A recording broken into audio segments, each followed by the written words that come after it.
Hello everyone. स्वागत है आप सभी का विजन कैम क्लासेस के यूट्यूब चैनल पर। हम लोगों ने लास्ट क्लास में देखा था थर्मोडायनेमिक्स का पार्ट फर्स्ट, जिसमें हमने 22 क्वेश्चन देखे थे जो आरपीएससी ने फर्स्ट ग्रेड में पूछे हैं अभी तक। ठीक है, आगे कुछ 32 क्वेश्चंस हम आज सॉल्व करने वाले हैं जो भी आरपीएससी ने फर्स्ट ग्रेड के पेपर में पूछे हैं। तो आप देख सकते हैं अप्रोक्सीमेटली 5 पेपर में आरपीएससी कितने सवाल पूछ चुकी है, 22 + 32। ठीक है, इतने सवाल आरपीएससी पूछ चुके हैं थर्मोडायनेमिक्स वाले टॉपिक्स। तो थर्मोडायनेमिक्स वाला टॉपिक आपका बहुत इंपॉर्टेंट है। हर बार 10 से 12 क्वेश्चन आपको देखने को मिल जाते हैं थर्मोडायनेमिक्स के पेपर में। आज का अपना पहला सवाल है, which of the following parameter is an extensive property. आपको बताना है इनमें से कौन सी प्रॉपर्टी जो है वो एक्सटेंसिव है। तो एक्सटेंसिव प्रॉपर्टी होती क्या है, जो कि क्वांटिटी पे डिपेंड करती है। किस पे डिपेंड करती है? क्वांटिटी पे डिपेंड करती है।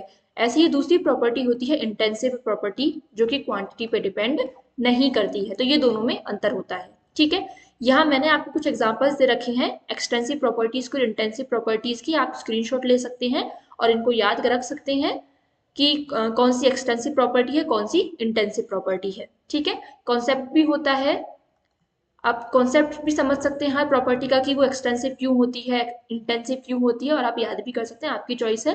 अगर आप चाहते हैं कि इस पर एक सेपरेट वीडियो बनाएं तो आप हमें बता सकते हैं, हम वीडियो बना देंगे। ठीक है, अब आप देखोगे यहाँ पे हमसे क्या पूछा एक्सटेंसिव प्रॉपर्टी के लिए। तो हीट कैपेसिटी जो है वो एक्सटेंसिव प्रॉपर्टी होती है, डेंसिटी इंटेंसिव होती है, प्रेशर भी इंटेंसिव होती है और टेम्परेचर भी इंटेंसिव प्रॉपर्टी होती है। तो सही आंसर क्या हो जाएगा इसका? Heat capacity. नेक्स्ट क्वेश्चन है आज का, at atmospheric pressure and 27 degree centigrade when 1 mole of a liquid changes to vapor। मतलब यहाँ पे क्या हो रहा है, लिक्विड जो है वो वेपर में चेंज हो रहा है। It's enthalpy change is 30 kilojoule per मोल। मतलब यहाँ पे हमें क्या दे रखा है, delta H vaporization which is 30 kilojoule per mole. Calculate the entropy change, मुझे क्या निकालना है, डेल्टा एस वी। ठीक है, और यहाँ पे क्या दे रखा है, एटमोस्फेरिक प्रेशर, मतलब 1 एटमोस्फियर की बात कर रहा है ये। टेम्परेचर कितना दे रखा है, 27 डिग्री सेंटीग्रेड। 27 डिग्री सेंटीग्रेड को मैं केल्विन में बदलूंगी तो क्या करेंगे, 273 ऐड कर देंगे 27 में, तो कितना आ जाएगा, 300 केल्विन। ठीक है, फॉर्मूला क्या लगेगा यहाँ पे, डेल एस वी बराबर del H V upon temperature. कौन सा, बॉइलिंग पॉइंट वाला, क्योंकि यहाँ पे हम किसकी बात कर रहे हैं, वेपराइजेशन की बात कर रहे हैं। अगर मान लो हम यहाँ पे मेल्टिंग की बात करते तो ऊपर क्या आ जाती, हीट ऑफ, ये जो एंथैल्पी चेंज है ये किसके लिए, मेल्टिंग के लिए, और नीचे क्या आ जाता, मेल्टिंग पॉइंट, टी एम। यहाँ पे क्या है, टी बी है। यहाँ पे आप वैल्यूज पुट करोगे, एंथैल्पी ऑफ वेपराइजेशन कितनी दे रखी है, 30 किलो जूल। तो 30 किलो के लिए मैं क्या लगा दूंगी, 10⁻3। नीचे टेम्परेचर है 300 केल्विन। आप इसको सॉल्व करोगे तो आंसर क्या आ जाएगा, 100 जूल पर केल्विन पर mole. Answer number, option number B जो है वो क्या हो जाएगा, इसका सही आंसर हो जाएगा। यूनिट आप देख सकते हैं कि जो एंथैल्पी है उसकी यूनिट क्या है, जूल पर मोल, और जो टेम्परेचर है उसकी केल्विन होती है, तो ऊपर जाके पर केल्विन हो जाएगा, तो यूनिट आ जाएगी जूल पर केल्विन पर मोल। नेक्स्ट है आपका सवाल, eight constant pressure and temperature the process is spontaneous when. जब भी हम स्पॉन्टेनिटी की बात करते हैं, स्पॉन्टेनिटी का मतलब होता है, स्पॉन्टेनियस होने का मतलब है कि रिएक्शन अपने आप हो जाए। ठीक है, अब यहाँ पे जो स्पॉन्टेनियस रिएक्शन होने के लिए जो कंडीशन होती है उसमें क्या बोलते हैं हम, कि जो गिब्स फ्री एनर्जी होती है वो लेस देन क्या होनी चाहिए, 0 होनी चाहिए। या फिर आपको ऐसा भी मिल सकता है कि डेल्टा जी जो है वो क्या होना चाहिए, नेगेटिव होना चाहिए। जब भी डेल्टा जी नेगेटिव होगा मतलब कि लेस देन 0 होगा तो वो रिएक्शन क्या होगी, स्पॉन्टेनियस। तो आप देखेंगे ऑप्शन ए जो है वो करेक्ट आंसर हो जाएगा। नेक्स्ट क्वेश्चन है, standard molar enthalpy of formation of which of the following substances is not 0। ये बोल रहा है कि 4 ऑप्शन में से किसके लिए standard molar enthalpy of formation मतलब डेल्टा एच एफ नोट जो है वो 0 नहीं है, नोट 0 है, नोट 0 है। तो हमको पता है कि standard molar enthalpy of formation किसके लिए 0 होती है, जो एलिमेंट्स जिस स्टेट में होते हैं, जैसे मान लो Br2 है, Br2 लिक्विड में होता है तो इसके लिए क्या होगी, 0 होगी। वही अगर मान लो Br2 आपको गैसियस या सॉलिड स्टेट में दे रखा है तो इसके लिए 0 नहीं होगी। ठीक है, ऐसे ही कार्बन होता है, कार्बन जो होता है वो डायमंड की फॉर्म में इसके लिए 0 नहीं होती है, लेकिन ग्रेफाइट की फॉर्म में जब ये होता है तो इसके लिए 0 होती है। तो आप देखेंगे कार्बन डायमंड की फॉर्म में दे रखा है तो ये गलत ऑप्शन हो जाएगा। कार्बन ग्रेफाइट की फॉर्म में दे रखा है मतलब ये इसके लिए जो स्टैंडर्ड एंथैल्पी ऑफ फॉर्मेशन होती है वो 0 होती है। हाइड्रोजन गैस की फॉर्म में है, ये भी क्या होती है, इसके लिए डेल्टा एच एफ नोट 0 होता है। Br2 लिक्विड, इसके लिए भी डेल्टा एच एफ नोट 0 होता है। कार्बन डायमंड जो होता है इसके लिए डेल्टा एच एफ नोट 0 नहीं होता है। ठीक है, तो सही आंसर क्या हो जाएगा आपका option number A. Next question है अपना, find the del H of the following reaction. ये हमें रिएक्शन दे रखी है, इसके लिए हमें क्या निकालना है, डेल एच निकालना है। The enthalpy change of following reactions are given, मतलब दो रिएक्शन दे रखी है जिनके लिए आपको एंथैल्पी चेंज दे रखा है, हमें इस रिएक्शन के लिए बताना है। ठीक है, कैसे सॉल्व करेंगे आप इसको, जो रिएक्शन हमें दे रखी है हमको उसमें देखना है कि लेफ्ट साइड कौन कौन से एलिमेंट या फिर कंपाउंड दे रखे हैं और राइट साइड में कौन कौन से कंपाउंड दे रखे हैं। तो आप देखोगे कि राइट साइड में CO है। ठीक है, अभी जो दोनों रिएक्शन दे रखी है इसमें CO किधर की साइड है, लेफ्ट साइड में। तो हमें मतलब ये तो समझ में आ गया कि सेकंड वाली रिएक्शन को मुझे क्या करना है, माइनस करना है। ठीक है, और सेकंड फर्स्ट वाली रिएक्शन में आप देखोगे तो कार्बन और ऑक्सीजन लेफ्ट साइड में है, इसमें भी कार्बन और ऑक्सीजन लेफ्ट साइड में है। तो हम यहाँ पे क्या करेंगे, फर्स्ट वाली में से सेकंड वाली रिएक्शन को घटा देंगे, तो हमारे क्या आ जाएगी, थर्ड वाली रिएक्शन। आपको ऐसा करते टाइम आपको नंबर ऑफ मोल्स का भी ध्यान रखना है। अगर मान लो नंबर ऑफ मोल्स जो है वो चेंज हो रहे हैं तो ये जो डेल्टा एच की वैल्यू दे रखी है ये भी क्या हो जाएगी, चेंज हो जाएगी। कैसे, क्या कहना चाह रही हूँ मैं, देखो अब मैं पहले इन रिएक्शन को लिख लेती हूँ। पहले फर्स्ट वाली रिएक्शन को लिखती हूँ, कार्बन प्लस ऑक्सीजन, ये क्या दे रहा है, CO2। मैंने बोला सेकंड वाली रिएक्शन को माइनस करना है, तो मैं इसको अपोजिट लिख लूँ कि CO2 इधर की साइड है और ये क्या दे रहा है, CO प्लस हाफ ऑक्सीजन। ठीक है, अब आप यहाँ पे देखोगे कि CO2 से CO2 कैंसिल हो गया, यहाँ पे एक मोल ऑक्सीजन है, यहाँ पे हाफ मोल ऑक्सीजन है, मतलब यहाँ पे क्या बचेगी, हाफ मोल। मतलब मैं इसको ऐसे लिख सकती हूँ, carbon plus half mole oxygen, ये क्या दे रही है, CO। और यही हमें रिएक्शन दे रखी है क्या, मतलब यहाँ पे मुझे किसी को भी किसी से मल्टीप्लाई करने की आवश्यकता नहीं है। ठीक है, तो यहाँ पे सिंपल क्या करेंगे, आप फर्स्ट माइनस सेकंड करेंगे, मतलब -393.5 माइनस 282 किलो जूल। ठीक है, माइनस माइनस क्या हो जाएगा, प्लस, मतलब आपको सिंपल क्या करना है, -393.5 में से 282.0 इसको घटाना है। ठीक है, इसको जब आप घटाएंगे तो आंसर क्या आ जाएगा, माइनस का 111.5 किलो जूल। तो ऑप्शन नंबर सी जो है वो आपका करेक्ट आंसर हो जाएगा। ठीक है, नेक्स्ट क्वेश्चन है, डेल जी बराबर del H plus T del G upon del T at constant P. ये सिंपल क्या है, गिव्स हेल्महोल्ट्ज इक्वेशन है। ऐसा जो क्वेश्चन है मैं पिछली जो क्लास थी उसमें भी करवा चुकी हूँ, जिसमें फिर मैंने आपको बताया था कि हो सकता है गिव्स हेल्महोल्ट्ज इक्वेशन की ये वाली फॉर्मूला ना दे करके आपको कोई और फॉर्मूला और दे दे। ठीक है, तो उस वीडियो को आप देख सकते हैं, मैं ऊपर आई बटन पे उस वीडियो की लिंक दे दूंगी, आप उस पर क्लिक करके उस वीडियो को देख सकते हैं। ठीक है, तो इसका आंसर क्या हो जाएगा, ऑप्शन नंबर सी। आप देखोगे इसमें बहुत सारे क्वेश्चन ऐसे मिलेंगे जो सीधे फॉर्मूला बेस्ड है, मतलब आपको फॉर्मूला जो है वो याद करने ही है। नेक्स्ट क्वेश्चन है अपना, in the equation minus del A बराबर W reversible the function A is. ये पूछ रहा है कि जो फंक्शन ए है ये क्या है यहाँ पे, तो ये हेल्महोल्ट्ज फ्री एनर्जी होता है। क्या होता है ये, हेल्महोल्ट्ज फ्री एनर्जी। तो आपको यहाँ पे ये ध्यान रखना है, इसका भी सीधे सीधे आंसर क्या हो जाएगा, option number B. Next question है, which of the following gives entropy change of an ideal gas for isobaric process. Isobaric process मतलब डीपी क्या होता है यहाँ पे, जीरो। चेंज इन प्रेशर क्या होता है, जीरो। जब भी हम चेंज इन प्रेशर में मतलब आइसोबैरिक कंडीशन की बात करेंगे तो जो एंट्रोपी चेंज का फॉर्मूला होता है वो क्या होता है, CP ln T2 upon T1। तो आप देखोगे फर्स्ट वाले ऑप्शन में RLn P1 अपॉन P2 दे रखा है, मतलब ये गलत हो जाएगा। सेकंड ऑप्शन है आपका CP ln T2 upon T1, तो ये वाला ऑप्शन जो है वो सही हो जाएगा। तो ऑप्शन नंबर वी जो है वो आपका करेक्ट आंसर हो जाएगा। ऑप्शन नंबर सी जो दे रखा है ये कब होता है, जब आपसे पूछा जाता है आइसोकोरिक के लिए। ठीक है, अगर आपसे पूछा same question they they, entropy change of an ideal gas for isochoric process, तो आइसोकोरिक के लिए ऑप्शन नंबर सी जो है वो आपका सही आंसर हो जाएगा। आइसोकोरिक क्या होता है, DV बराबर 0। ठीक है, तो ये हमको याद रखना है। नेक्स्ट क्वेश्चन है, the enthalpy of neutralization of HCl by NH4OH at 25 degree centigrade will be. ये बोल रहा है कि HCl को हम न्यूट्रलाइज कर रहे हैं NH4OH से, तो जो एंथैल्पी ऑफ न्यूट्रलाइजेशन है वो क्या होगी, ये हमसे पूछ रहा है। ठीक है, अब यह आप इसको देखोगे कि इसमें कुछ वैल्यू नहीं दे रखी, फिर भी आपको इसमें ऐसे न्यूमेरिकल वैल्यू दे दी, तो हम इसको कैसे सॉल्व करेंगे। तो ये थोड़ा लॉजिकल क्वेश्चन है।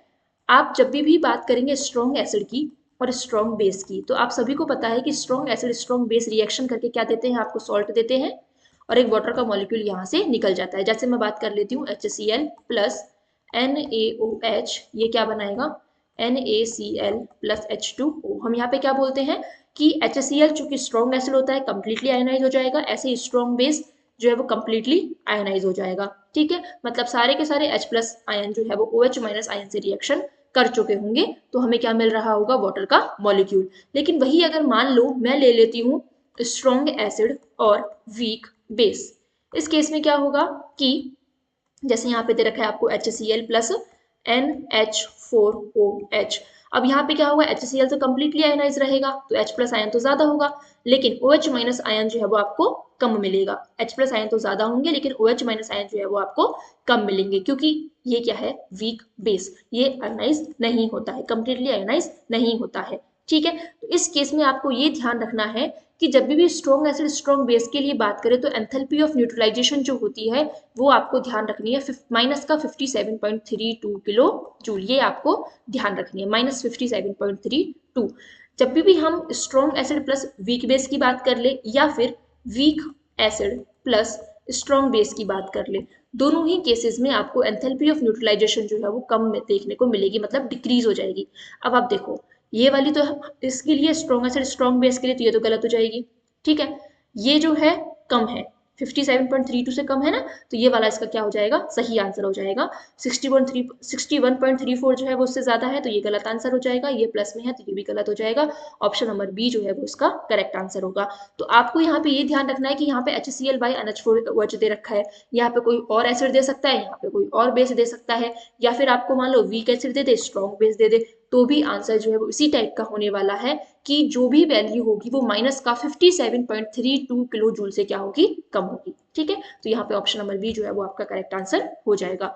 नेक्स्ट क्वेश्चन है, which of the following statement is not correct for Joule Thomson experiment. Joule Thomson experiment के लिए कौन सा स्टेटमेंट करेक्ट नहीं है। ये जो जूल थॉमसन एक्सपेरिमेंट है ये हमने लास्ट क्लास में भी देखा था, जिसमें हमने म्यूजेटी की बात की थी कि म्यूजेटी जो है वो कैसे कूलिंग के केस में क्या होता है, हीटिंग के केस में क्या होता है, और आइडियल गैसेस के लिए क्या होता है, कैसे हम देखते हैं, ये सब हमने लास्ट क्लास में सीखा था। यहाँ पे हम सीधे देखने वाले स्टेटमेंट को, ये पूछ रहा है नोट करेक्ट। ठीक है, तो प्रोसेस इज एडियाबैटिक, तो ये हमने देखा था कि जो जूल थॉमसन एक्सपेरिमेंट होता है उसमें जो प्रोसेस होता है वो क्या होता है, एडियाबैटिक होता है। प्रोसेस इज नोट आइसोएंथैल्पिक, ये गलत है। ठीक है, क्योंकि प्रोसेस जो है वो आइसोएंथैल्पिक होता है, लेकिन यहाँ पे क्या दे रखा है, नोट आइसोएंथैल्पिक। ठीक है, तो ये जो है वो ऑप्शन सही हो जाएगा क्योंकि नोट करेक्ट पूछ रहा है आपसे। Lower temperature is observed on low pressure side, तो ये स्टेटमेंट भी सही है। The gas expands through a porous barrier, ये ऑप्शन भी आपका सही है। तो ऑप्शन नंबर बी गलत है, इसलिए ऑप्शन नंबर बी जो है वो आपका सही आंसर हो जाएगा। नेक्स्ट क्वेश्चन है, the delta HF note for CO2 CO and H2O, ये आपको वैल्यूज उसकी दे रखी है, मतलब इन तीनों के फॉर्मेशन की वैल्यूज आपको दे रखी है। The standard enthalpy change in क्लोजूल for the reaction, ये इस रिएक्शन के लिए हमको क्या निकालना है, स्टैंडर्ड एंथैल्पी चेंज आपको निकालना है। कैसे निकालेंगे आप, देखो CO2 के एंथैल्पी CO2 है उसके लिए डेल्टा HF नोट की वैल्यू दे रखी है, मतलब इसकी फॉर्मेशन की दे रखी है, तो मैं सिंपल लिख लेती हूँ कि कार्बन जो है वो ऑक्सीजन से रिएक्शन करता है, CO2 बनाता है, और डेल्टा HF नोट है इसके लिए -393.5। ऐसे ही CO के लिए बात कर लेते हैं, CO के लिए C प्लस हाफ ऑक्सीजन, ये क्या बना लेता है CO, और इसके लिए एंथैल्पी ऑफ फॉर्मेशन कितना है, -111.31। नेक्स्ट है H2O, H2O कैसे बनेगा, H2 प्लस हाफ ऑक्सीजन, ये क्या बना लेगा H2O, और इसके लिए एंथैल्पी ऑफ फॉर्मेशन दे रखा है -241.8। आपसे पूछा किसके लिए जा रहा है, इस रिएक्शन के लिए। अब आप वापस से आपको क्या करना है, जैसे हमने अभी ऊपर देखा था ना, सेम चीज आपको यहाँ रिपीट करनी है। हमको ये देखना है कि CO2 प्लस H2 इसमें लेफ्ट साइड में है, तो मुझे क्या करना है, CO2 और CO2 और H2 जो है उनको क्या लेना है, मुझे लेफ्ट साइड में लेना है। ठीक है, अब आप देखोगे यहाँ पे CO2 कैसे है, राइट साइड में है। ठीक है, इसको मुझे लेफ्ट साइड में लेकर आना है, मतलब इस रिएक्शन को मुझे उल्टा करना पड़ेगा। जब भी हम रिएक्शन को रिवर्स करते हैं तो जो वैल्यू होती है वो तो सेम रहती है, सिर्फ साइन बदल जाता है। ठीक है, तो मैं आपको कंफ्यूजन नहीं हूँ इसलिए पूरी रिएक्शन को वापस लिख लेती हूँ कि CO2 जो है वो क्या बना रहा है, कार्बन प्लस ऑक्सीजन, तो इसके लिए वैल्यू कितनी हो जाएगी, 39 प्लस में 393.5। सही है। अब H2 जो है मुझे एज इट इज चाहिए, तो ये तो मुझे एज इट इज चाहिए, मैं इसको नाम दे देती हूँ इक्वेशन नंबर 1, ये हो जाएगी आपकी इक्वेशन नंबर 2, और ये हो जाएगी इक्वेशन नंबर 3। तो आप देखोगे कि इक्वेशन नंबर 1 और 2 3 जो है मुझे उसको ऐड करना है। ठीक है, फिर आप देखोगे राइट साइड में क्या है आपकी, CO और H2O। ठीक है, CO जो है वो राइट साइड में है, CO राइट साइड में है। ठीक है, H2O राइट साइड में है, H2O राइट साइड में है। ठीक है, यहाँ पे अब देखोगे आप नंबर ऑफ मोल्स जो है उनको आपको बैलेंस करने की जरूरत है क्या, आपको कंफ्यूजन नहीं हो इसलिए मैं सबको वापस लिख लेती हूँ। यहाँ पे देखो, ये कार्बन प्लस हाफ ऑक्सीजन, ये क्या दे रहा है CO, इसके लिए वैल्यू है -111.31। तीसरी रिएक्शन है H2 प्लस हाफ ऑक्सीजन, क्या दे रही है ये H2O, और इसकी वैल्यू कितनी है एंथैल्पी ऑफ फॉर्मेशन की 241.8।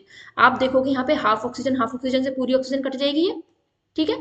यहाँ पे आप देखोगे इस कार्बन से ये कार्बन कैंसिल आउट हो जाएगा, क्या बचेगा CO2 प्लस H2, और राइट साइड में क्या है CO प्लस H2O। देख लो आप, ये जो रिएक्शन है वो यही है क्या जो आपको क्वेश्चन में दे रखी है, सिंपल।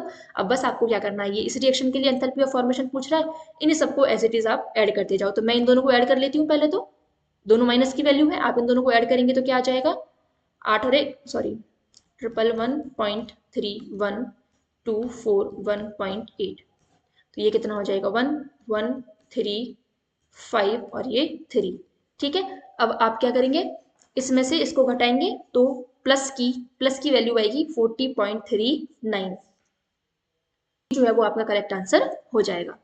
आपको बिल्कुल भी कंफ्यूज नहीं होना है, आप स्टेप बाय स्टेप काम करना है। आपको जो भी रिएक्शन दे रखी है आप उनमें से देखो कि मुझे फाइनल जो रिएक्शन मेरी है उसमें मुझे लेफ्ट साइड में क्या चाहिए, राइट साइड में क्या चाहिए, उसी के अकॉर्डिंग आपको गिवन रिएक्शन जो है उनको अरेंज करना है, ठीक है।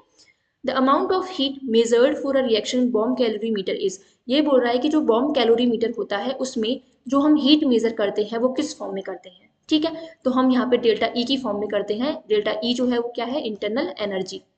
आप किसी बुक में देखोगे इंटरनल एनर्जी को यू से डिनोट कर रखा होता है, किसी में ई से डिनोट कर रखा होता है, तो आपको कंफ्यूज नहीं होना है। ई का मतलब भी इंटरनल एनर्जी और यू का मतलब भी इंटरनल एनर्जी है, तो इसका ऑप्शन नंबर सी जो है वो करेक्ट आंसर हो जाएगा।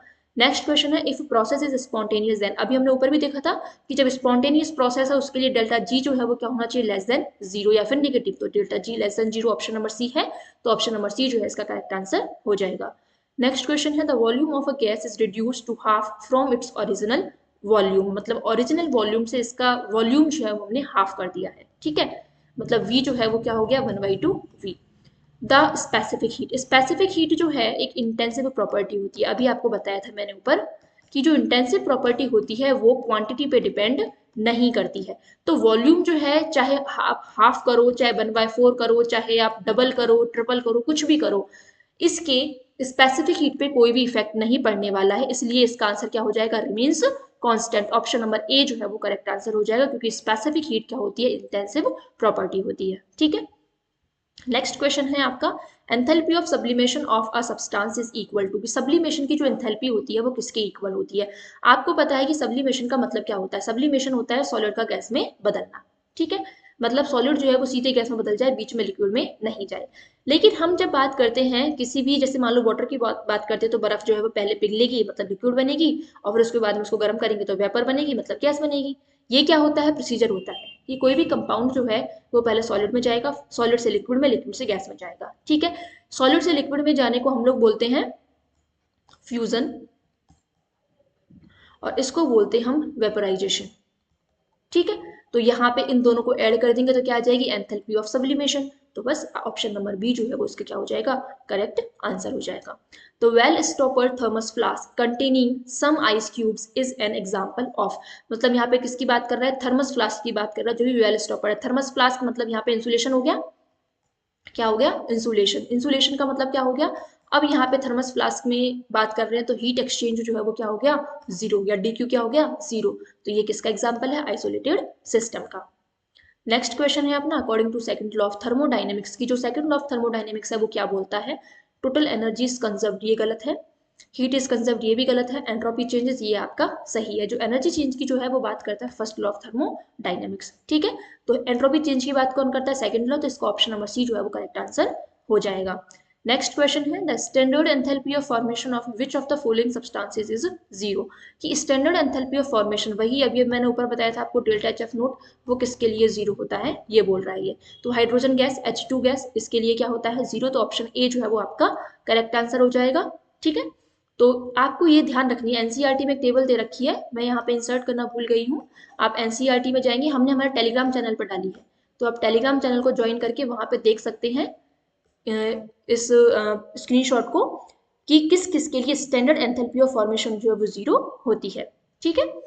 नेक्स्ट क्वेश्चन है, in general the entropy change of a spontaneous process is, कि एंट्रोपी चेंज क्या होता है। अभी तक हम किसकी बात कर रहे थे कि गिब्स फ्री एनर्जी के रिस्पेक्ट में बात कर रहे थे कि जो गिब्स फ्री एनर्जी है वो क्या होनी चाहिए, लेस देन जीरो होनी चाहिए स्पॉन्टेनियस प्रोसेस के लिए। लेकिन वही अगर मैं एंट्रोपी चेंज की बात करती हूँ, डेल्टा एस की बात करती हूँ, तो डेल्टा एस जो है वो ग्रेटर देन जीरो होना चाहिए। क्या होना चाहिए, पॉजिटिव होना चाहिए। ठीक है, तो इसका आंसर क्या हो जाएगा, ऑप्शन नंबर ए। अब मान लो आपसे एग्जाम्पल में सीधे ही पूछ ले कि स्पॉन्टेनियस प्रोसेस के लिए नेसेसरी कंडीशन क्या है, और वहां पे देते delta G negative, delta S negative. दूसरा ऑप्शन बना दिया delta G negative, delta S positive.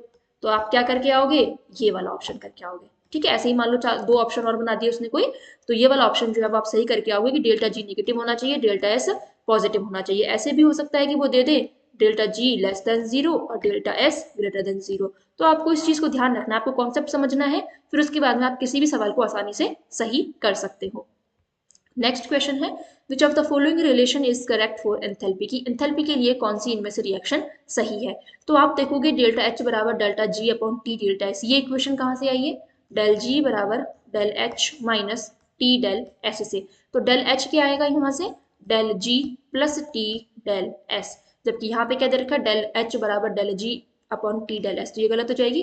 Del H बराबर del E plus P del V, ये आपके सही है। ठीक है, डेल एच बराबर C P minus C B, ये गलत है। डेल एच बराबर सी बी डेल टी, ये भी गलत है। डेल एच बराबर होता है सी पी डेल टी।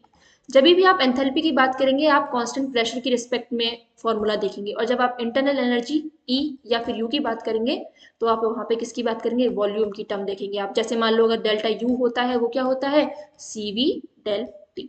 ठीक है, दोनों में अंतर समझ में आया आपको, बस यही अंतर है, आपको यही अंतर जो है वो पढ़ते टाइम नोट करते हुए चलना है। नेक्स्ट क्वेश्चन है, Joule Thomson coefficient for ideal gas, ये हमने लास्ट वीडियो में भी देखा था। तो कि Joule Thomson coefficient ideal gas के लिए कितना होता है, तो आइडियल गैस के लिए होता है 0।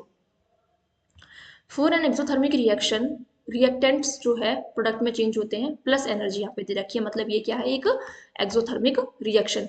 विच of the following is a valid expression. तो अभी देखो आप एक्सोथर्मिक रिएक्शन है, ठीक है, एक्सोथर्मिक रिएक्शन का मतलब क्या है कि यहाँ पे हीट जो है वो निकल रही है। ठीक है, मतलब यहाँ पे डेल एच क्या होने वाला है, नेगेटिव। ठीक है, तो इसलिए यहाँ पे डेल एच नेगेटिव का मतलब क्या है, डेल्टा एच जो है वो क्या होगा, लेस देन जीरो। तो ऑप्शन नंबर बी जो है वो इसका क्या हो जाएगा, करेक्ट आंसर। यहाँ पे ऑप्शन बी और सी एक जैसे हैं, यहाँ पे ग्रेटर देन जीरो है ये। ठीक है, तो ऑप्शन सी जो है वो कब होता है, जब ये आपसे पूछता एंडोथर्मिक रिएक्शन के लिए। अभी किसके लिए पूछा है इसने, एक्सोथर्मिक रिएक्शन के लिए। तो अगर एक्सोथर्मिक रिएक्शन के लिए पूछ रहा है तो डेल्टा एच क्या होना चाहिए, लेस देन जीरो होना चाहिए, तो ऑप्शन बी जो है वो करेक्ट आंसर हो जाएगा। ठीक है, which of the following is set of state function, state function का सेट कौन सा है। तो दो टाइप के फंक्शन होते हैं, एक होता है स्टेट फंक्शन और एक होता है पाथ फंक्शन। स्टेट फंक्शन जो होता है वो जो सिस्टम होता है उसकी इनिशियल और फाइनल स्टेट पे डिपेंड करता है। किस पे डिपेंड करता है, इनिशियल और फाइनल स्टेट पे डिपेंड करता है। लेकिन जो पाथ फंक्शन होता है वो स्टेट पे डिपेंड नहीं करता है, वो किस पे डिपेंड करता है, पाथ पे डिपेंड करता है। ठीक है, तो पाथ फंक्शन जो है वो तीन होते हैं, एक होता है वर्क, एक होता है हीट और एक होता है हीट कैपेसिटी। इन तीन के अलावा जितने भी आप थर्मोडायनेमिक प्रॉपर्टीज पढ़ेंगे वो सारे के सारे किस में आते हैं, स्टेट फंक्शन में आते हैं। ये तीन सिर्फ क्या होते हैं, पाथ फंक्शन होते हैं। तो देखो इसमें क्या दे रखा है, enthalpy, internal energy and entropy, इन तीन में से कोई है क्या, नहीं, तो इसका आंसर क्या हो जाएगा, ऑप्शन नंबर ए। जबकि सेकंड ऑप्शन देखोगे आप, यहाँ पे क्या दे रखा है, वर्क भी दे रखा है, हीट भी दे रखा है, ये गलत हो जाएगा। Free energy, enthalpy and work, यहाँ पे वर्क दे रखा है तो ये ऑप्शन गलत हो जाएगा। Internal energy, pressure, heat, heat आ गया वापस, तो ये ऑप्शन क्या हो जाएगा, गलत हो जाएगा। तो आपको सिर्फ इतनी बात पता होनी चाहिए थी कि वर्क, हीट और हीट कैपेसिटी पाथ फंक्शन होता है, बाकी सारे स्टेट फंक्शन होते हैं। आप इस क्वेश्चन को आसानी से सॉल्व कर सकते हैं कि ऑप्शन ए जो है इसका करेक्ट आंसर हो जाएगा। आज का नेक्स्ट क्वेश्चन है अपना, for an isobaric process that means reaction proceeding at constant pressure.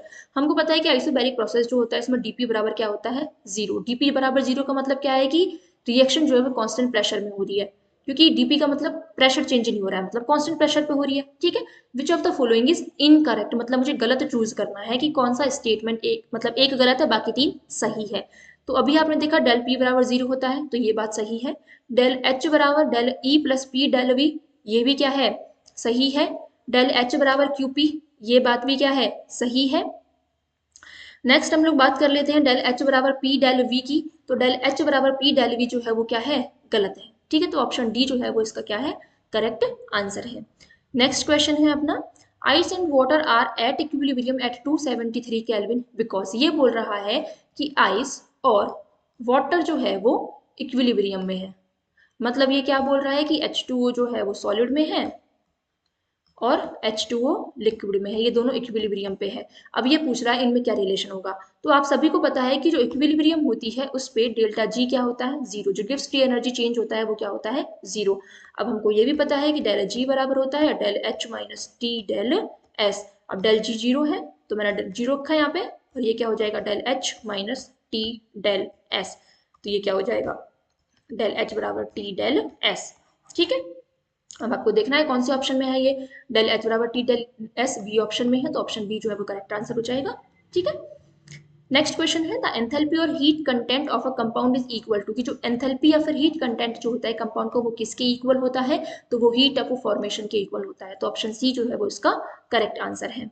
Next है, the entropy of all elements and compound at absolute zero is expected to be. अभी हम दो सवाल कर चुके हैं ऐसे, तीसरा सवाल है ये बोल रहा है कि जो एलिमेंट्स और कंपाउंड जो होते हैं उनकी एब्सोल्यूट जीरो पे एंट्रोपी क्या होती है, या एंट्रोपी क्या एक्सपेक्टेड होती है, तो वो क्या हो जाएगा zero. Option number B is correct answer. Next question है, for the one step decomposition reaction CaCO3 decompose होकर CaO और CO2 बना रहा है, द एंट्रोपी चेंज इज, कि यहाँ पे एंट्रोपी चेंज क्या होगा। एंट्रोपी चेंज की हम जब भी बात करते हैं तो हमको क्या निकालना है कि number of moles in product minus number of moles in reactant. Number of moles in product, और वो भी कौन से वाले गैसियस मॉलिक्यूल्स की बात करनी है हमको हमेशा, क्योंकि हमको पता है कि सॉलिड और लिक्विड में तो एंट्रोपी इतनी होती नहीं है, गैस के केस में होती है, क्योंकि गैस में रैंडमनेस जो है वो ज्यादा होती है, और एंट्रोपी जो है वो होती क्या है, रैंडमनेस, डिसऑर्डरनेस। इसलिए हम गैसेस मॉलिक्यूल को काउंट करते हैं, सॉलिड और लिक्विड के मॉलिक्यूल्स को काउंट नहीं करते हैं। तो यहाँ पे आप देखोगे CO2 जो है वो गैस फॉर्म में होती है, CO सॉलिड होता है, CaCO3 भी क्या होता है, सॉलिड होता है। ठीक है, तो आप यहाँ पे देखोगे number of moles in product gases molecules कितने हैं, एक, और रिएक्टेंट में जीरो, वन माइनस जीरो करोगे तो क्या आ जाएगा, वन, वन मतलब पॉजिटिव। ठीक है, तो यहाँ पे ऑप्शन बी जो है वो करेक्ट आंसर हो जाएगा। नेक्स्ट क्वेश्चन है, which of the following is the only factor in determining the feasibility of a reaction. ये बोल रहा है कि निम्न में से कौन सा फैक्टर है जो कि फिजिबिलिटी को बताता है, रिएक्शन की फिजिबिलिटी को।